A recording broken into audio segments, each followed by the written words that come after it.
So it starts with Will Traynor, who is, I guess, what you would call a master of the universe. You know, he has everything. He has good looks. He comes from a wealthy family. He has a great job in the city. He earns a fortune, and he's a real liver of life. He's the kind of guy who likes to throw himself out of airplanes at weekends or climb mountains. You know, he's determined to kind of suck the marrow out of life. And he just has one really random accident, and he's left with a spinal injury, which means that he has to be cared for by other people.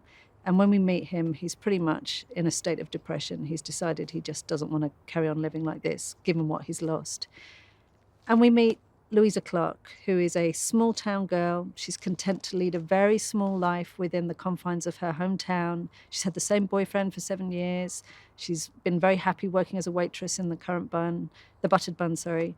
And she's just, she has no ambitions, but she's like a lot of girls I knew when I was growing up. They don't feel the need to look beyond their boundaries. They're just quite happy where they are. And it's what happens when these two people meet, and she's employed to be his carer. And we should say they got off to a kind of rocky start, but then things start to shift. You have to cut an awful lot because you can't have, 450 pages of dialogue and a script. But trying to keep the essence of those two people we felt was the key thing, and to tell the story in a way that was faithful to the tone of the book as well, which is why I think MGM were prepared to let me write the screenplay, which doesn't always happen, I understand, with these things. But the voice of this book is really key, I think. And it has been a challenge, and anyone working on set will tell you we're still doing it every single day. We're tweaking lines and listening to the way that the actors say them to try and make sure that it's absolutely the best adaptation it can be.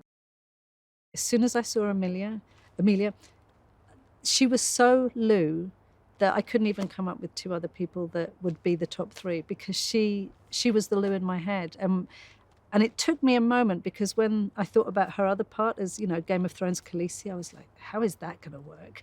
But she has a natural warmth, and she's quick-witted, and she's funny, and she's fast, and she has a kind of kindness about her that was so completely Lou, that as soon as I saw her on screen, and especially what Wardrobe have done with her wardrobe, I couldn't ask for a better one. I'm so happy.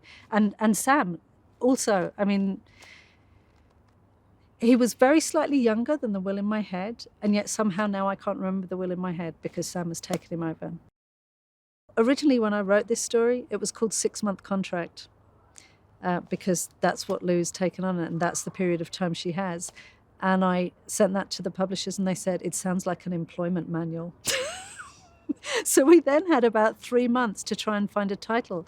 And the really tricky thing was how to describe this book without people deciding they knew what it was about, or deciding that the subject matter was going to be gloomy, or it was, it wouldn't reflect the humor. It wouldn't reflect what was in it. So we went for as opaque a title as we could possibly do. And Me Before You basically means anything you want it to mean, but in my head, it means who I was before I met you, and it refers to how each of them has changed the other.